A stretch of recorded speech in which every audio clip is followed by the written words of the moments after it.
Paul, Catalina, David Smoak, Craig Smoak, top five potential impact freshmen. We talk about the portal a lot, but these guys are actually, recruited out of high school. Novel thought like Neil McCready mentioned earlier. Number 5, Aaron Anderson, wide receiver, Alabama. Alabama lost a lot of wide receiver talent into the draft.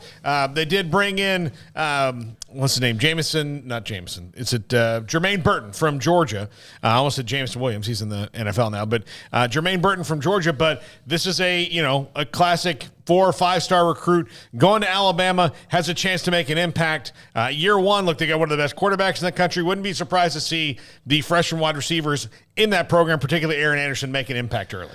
Yeah, he's a big-time speedy slot guy and, a New Orleans cat as well, or at least a Louisiana guy, I believe. So, I trust Louisiana wide receivers. I'm all in on Louisiana wide receivers and skill guys. They got so much talent down there. But, yeah, every year it's somebody new. So it might as well be, a young kid coming in like Anderson that could make an impact. But, yeah, it is weird how we to completely lose track of, there's recruiting classes. It's not just the dude that you got from Michigan or the dude that you got from Georgia or whatever. But, yeah, he's a talented super athlete, and Bama just churns him out. So it wouldn't surprise me at all to see him be next. Number 4, I believe it's Devon. I heard it said both ways, but Devon Campbell, offensive lineman from Texas.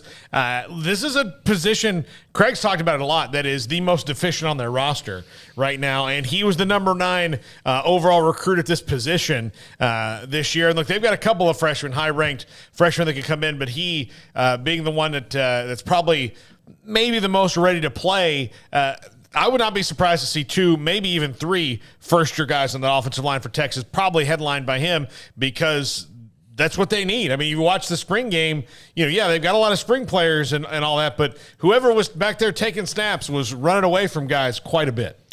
Yeah, I don't know what their situation is, like as far as depth chart goes and where he fits in and all of that. But, yeah, he was a big get. The only thing that I'm a little bit hesitant about is this highly heralded class that, was very NIL-driven, because we all know about the story with the, Horns for Heart or whatever it was. They got a really good class, but remember that class we were talking about like Friday of where there's like 6 guys remaining? That was the last time they had a big offensive line class, and all of those dudes transferred or busted out, whether medical or otherwise. So, which is why they're in this spot right now. Yeah, which is why, you got guys probably playing as freshmen on the offensive line. So, I do remember when he committed, he was a real big get for them. I'm sure they're going to have some help from the young guys, whether it's him or somebody else. But, there was a lot of excitement when he committed. Yeah. Number 3, Shemar James, linebacker from Florida. This is Billy Napier. I'm very bullish on Billy Napier and the Gators, which you saw me, I was wiping away a tear to say good things about Florida, but this is the position that he even said they need people to step up that come from the recruiting class at linebacker. Wasn't happy after the spring. This is their highest rated linebacker coming in. Super athletic dude, and probably one of their best recruits overall. One of the guys that Billy Napier came in and closed after they weren't even in the living rooms of guys like this before Billy Napier got there. So this will be an interesting one in the SEC East, which after Georgia is pretty wide open. If Georgia can suffer some sort of come back to earth a little bit, it might be wide open. Now, I don't think Florida's going to jump up and get anybody, but I think they weren't as bad as they probably played last year under Dan Mullen, because he was a good X and O guy, but their recruiting has suffered and it was showing on the field. I don't know, this Florida team, and could see a couple freshmen could contribute.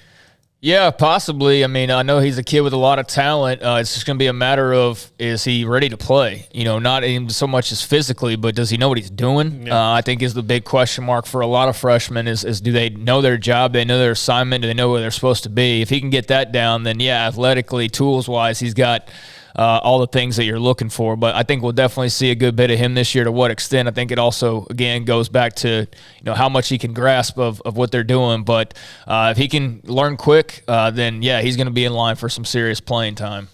Number 2, Walter Nolen, defensive lineman, Texas A&M. Depending on the recruiting service, this was either the number 1 or number 2 recruit in the entire country.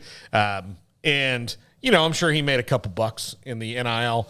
They're very much expecting him to come in and contribute to a defense that was really good last year and is going to be loaded with young talent. A&M could have 4 or 5 guys see regular contributions, but I would expect this guy, who was everybody's top choice in the country this year, to come to their school. I would expect to see him play really early and really often.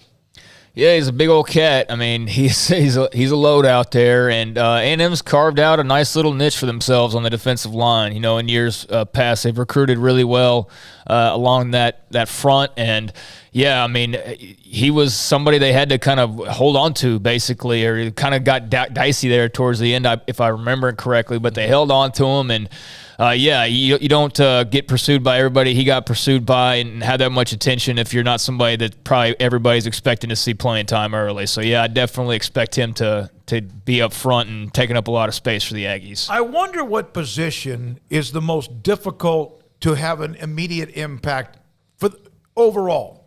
I mean, you have quarterbacks and wide receivers, defense, but I wonder which position. I think it's offensive line. Yeah, you got it. Maybe the mentality, the physicality, the mentality, all that. Yeah. You get the other thing at offensive line. You got to know what everybody's doing, where they're supposed to be stepping and all that stuff, and you don't have. If you're a running back or wide receiver, you have the athleticism and space to make up for a mistake. With offensive line, you have a couple yards. To if you mess up, then everything's wrecked because you stepped the wrong way or you were just that much slower. So I think it's offensive line, which is why you don't see a whole lot of. Plus, you just got to get bigger because you got to come in at 18. You might be the biggest, strongest guy at your high school, but then you're playing against dudes who are 22, 23 that have been lifting weights and having protein shakes and their meals, made for them for the last 4 years. It's different. I mean, you're just. Yeah, you got to be special to really do that, which is why Walter Nolen probably plays right away because, look at the guy. So, and number 1, another guy from Texas going outside the state, though, Cade Klubnik, quarterback at Clemson. Dabo Swinney's not afraid to start a freshman. He did it with Deshaun Watson. He did it with Trevor Lawrence. And both those guys ended up getting drafted really higher and are excellent, have excellent potential in the NFL, if not already success. And DJ Uiagalelei is not – he's not running away with this, even though he was one of the number 1 players in the country when he came out. They've already had a battle in spring, and nobody really took it, which leads me to believe that if Clemson – is the same as they were last year offensively, then I would think that 2 or 3 games in, they'll switch to Cade Klubnik. As a matter of fact, when Deshaun Watson played him as a true freshman, but didn't play him until after they lost to Florida State in a game they should not have lost. Florida State had no answer for Deshaun Watson. After that, they put Deshaun Watson. I think he got hurt a little bit too in that game, but once he was healthy, it was like, that's it. No, he's the quarterback. So Dabo Swinney's not afraid to play a true freshman quarterback in the slightest. No, DJ came in for Trevor Lawrence at one point as well, if I'm remembering correctly. Yeah. But, yeah, Klubnik's a very talented player. We obviously know a bit about him because of being at Austin Westlake and the success that he had there. And you can always feel pretty good about a Todd Dodge-coached quarterback. But, yeah, I don't know what to make of the Clemson's, quarterback spot right now. I would say that DJ's probably going to be the guy when they kick off. In August, September, but I don't think that the trigger is going to be hard to pull if, there are struggles like you said. I think we're definitely going to see him play this year. And with all the rules now, he can play a little bit and not even, lose his red shirt, depending on how they want to work that. But I definitely think he's shaping up to be the future.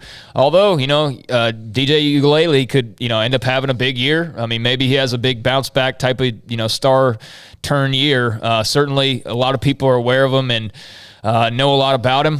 He just hasn't performed up to that level quite yet. But now it's going to be a very interesting one to see. And Klubnik, he appears to be the real deal. But, again, we haven't seen anything just yet. By the way, Juan,